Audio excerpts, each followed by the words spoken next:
నమస్తే. ప్రస్తుతం మనతో పాటు క్రియేటివ్ డైరెక్టర్ అలాగే పొలిటికల్ అనలిస్ట్ గీతా కృష్ణ ఉన్నారు. ఆయనతో మాట్లాడదాం. నమస్తే సార్. అంటే పిఠాపురంలో వంగ గీత భారీ మెజారిటీతో గెలవబోతున్నారు అని చెప్పేసి ఒక సర్వే బయటకు వచ్చింది. ఆ సర్వే ఏంటంటే కులాల వారిగా కూడా డీటెయిల్గా సర్వే చేశారు అని చెప్పేసి అంటున్నారు. అయితే ఎంతవరకు నిజమై ఉండొచ్చు? అంటే ఇప్పుడు ఇక్కడ పవన్ కళ్యాణ్ ఇమేజ్ ఏం పనికిరాదు అనుకోవచ్చా? అలాగేం కాదు కానీ ఈసారి యాక్చువల్గా భీమవరంలోనూ అండ్ గాజువాక విశాఖపట్నంలో ఏరియా గాజువాకలో నిలబెట్టిపోయేసారి ఆయన ఓడిపోయాడు కదా, స్వల్ప దాంట్లో ఓడిపోయాడు యాక్చువల్గా. ఈసారి పిఠాపురంలో యాక్చువల్ కాపుల ఓట్లు ఎక్కువ ఉన్నా కూడా అక్కడ వరమనే ఒక మంచి ఇంకొక అతను ఉన్నాడు, ఫిట్టింగ్ మాస్టర్ అతను తెలుగుదేశం.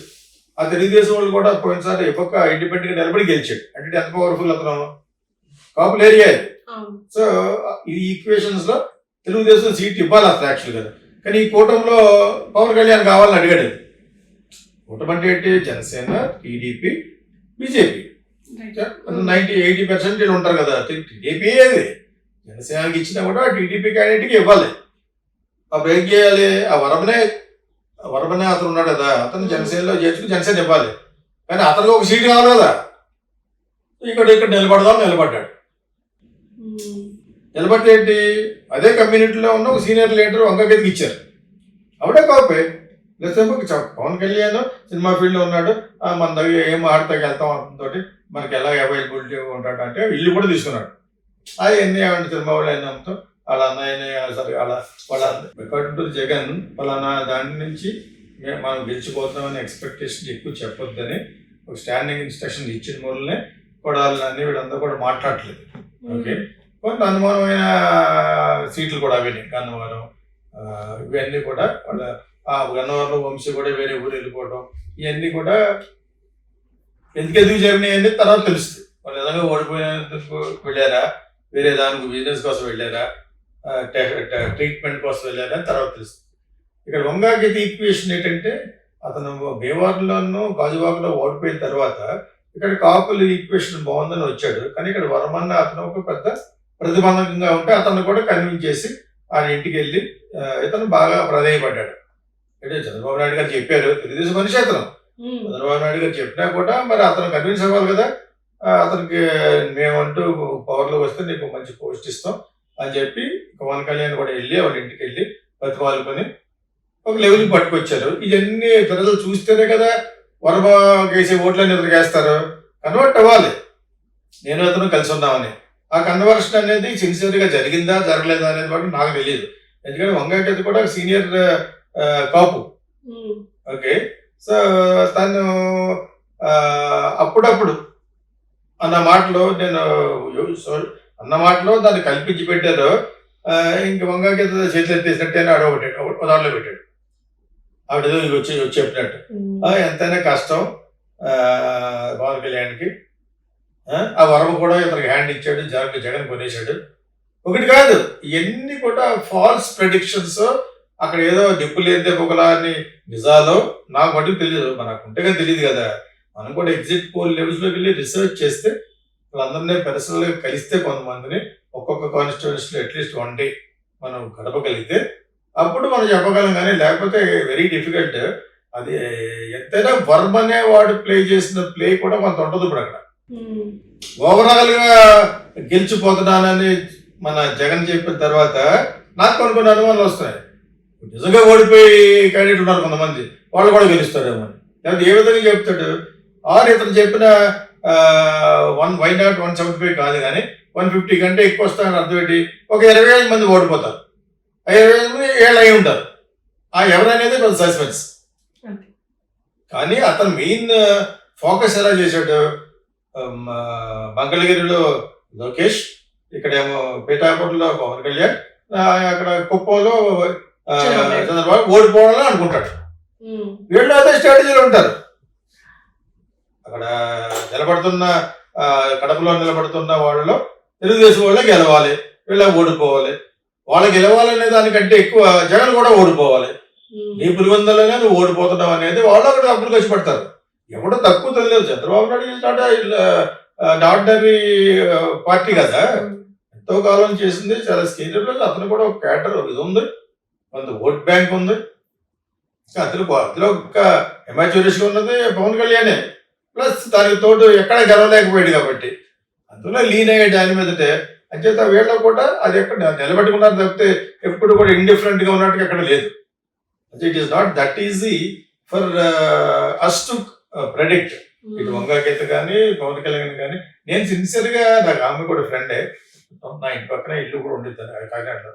బట్ పవన్ కళ్యాణ్ లాంటి వాళ్ళు కొంతమంది ఎందుకు గెలవాలనుకున్నానంటే, ఓవరాల్ గా పార్టీ ఓడిపోయినా కూడా ఎందుకు గెలవాలని ఉన్నానంటే, రేపు స్ట్రాంగ్ అపోజిషన్ గా మాట్లాడేవాడు ఉండాలి అసెంబ్లీలో. ఇక్కడ ఏంటి, సెంట్రల్ లో పార్లమెంట్ లో ఏంటి, అది లేనప్పుడు డెమోక్రసీ బతకదు. ఆ విధంగా గెలవాలని నేను యాక్చువల్గా సిన్సియర్గా కోరుకున్నాను ఈసారి. బికాజ్ ఎందుకో చాలా తప్పది. ఇన్నిసార్లు నిలబడి 10 సంవత్సరాల నుంచి పార్టీలో ఉంటూ ఎంత స్టార్, 100 కోట్లు తీసుకునే స్టార్గా ఉంటూ అది మరి ఈరోజు గెలవలేకపోతున్నాడంటే అతనికి ఎంత యాంటీ ఉందో, అతని ఫ్యామిలీ మీద ఎంత యాంటీ ఉందో. అది చిరంజీవి వలన బ్యాట్ అయిపోయారు. చిరంజీవి వలన అతనికి బ్యాట్ అవ్వలేదు, అతను 18 సీట్లు గెలిచాడు కదా. కానీ అతను మళ్ళా పార్టీ వెళ్ళి కాంగ్రెస్ లో కలిసిపోవడం అనేది కాపులకు నచ్చలేదు. సెకండ్ లార్జెస్ట్ నచ్చని పాయింట్ ఏంటంటే, ఇతను చంద్రబాబు నాయుడు కూడా జాయిన్ అవ్వడం అనేది, అంత తక్కువ సీట్లు ఒప్పుకోవడం అనేది అస్సలు రుచించలేదు ఎవరికి, కాపులకి. ఈ 2 పాయింట్ల వల్ల చాలా చాలా నష్టం జరుగుంటుంది. అయినా అతనికి ఒక సీట్ అయినా గెలవాలి అంటే గెలుస్తారు. జనసేన ఒక 5-6 సీట్లు 7 సీట్లు గెలిచినా కూడా ఈ మాట ఎప్పుడు చెప్పాడు, చాగంటి హరిరామ్ జోగి, అంటే ఆయన హరిరామ్ జోగి ఉన్నారు కదా, ఆయన ఎప్పుడో చెప్పాడు.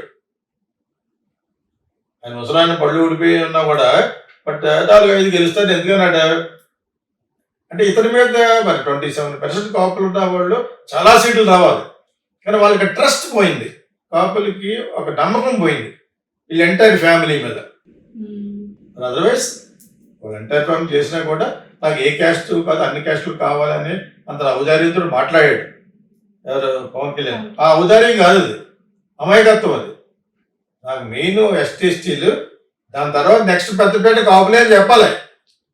అప్పుడు ఇంట గెలుస్తావు, ఇంట గెలిచి రచ్చ గెలవాలి. అది నేను చాలాసార్లు చెప్పాను, అర్థం చేసుకోలేదు. నువ్వు అలాగే అప్పుడే తను కాపులు వేసి వాళ్ళు వేయరు కదా. ముందు నీ యొక్క సెటిల్మెంట్ చేసుకోవాలి. ఎస్టీలు బట్టుకు జగన్ లాగే వాళ్ళు మీకే మెయిన్. దాని తర్వాత ఈ క్యాస్ట్ కూడా దెబ్బతిని ఉంది ఆర్థికంగా, అంటే దాన్ని నెక్స్ట్ పెట్టుకుంటాను. మిగతా చోట బిలో పవర్టీ లైన్లో ఉన్న బ్రాహ్మిన్స్ అందరికీ చేస్తాను అని మాట్లాడాడు 4 మాటలు. అలా మాట్లాడాలి కానీ నాకేం రాజ్దీప్ సర్దేశ్ వచ్చినప్పుడు కూడా నేను రాజమండ్రిలో you're I copy, you're expecting that అంటే నాకు వాళ్ళు ఎవరన్నా ఇదేమి లేదు, నాకు అందరూ సమానం. ఎవడేస్తాడు నీకు అలాగంటే ఎవరేస్తారంటాను. అలా మాట్లాడడం తప్పున్నారా? ముందు నీ ఇంట్లో గెలిచి ఎప్పుడు ఎస్టీలు వదలకుండా, ఎస్టీలు ఎందుకు వదలకూడదంటే వెనకబడేవారు కాబట్టి. దాని తర్వాత బిలో పవర్టీ లెవెల్ ఉన్నవాళ్ళు ఎవరు, అందరూ నాకు కావాల్సిన వాళ్ళే అన్నారు.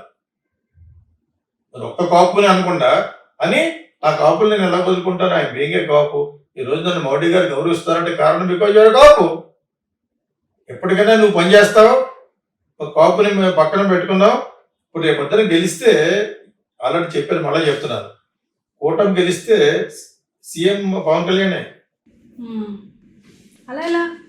అది ఆల్రెడీ మీకు ఇంకో ఛానల్లో చెప్పాను. మోడీ గారి స్ట్రాటజీ ఏంటంటే తెలుగుదేశాన్ని పైకి రానివ్వడం. చంద్రబాబు నాయుడు అంటే ఇష్టం లేదు.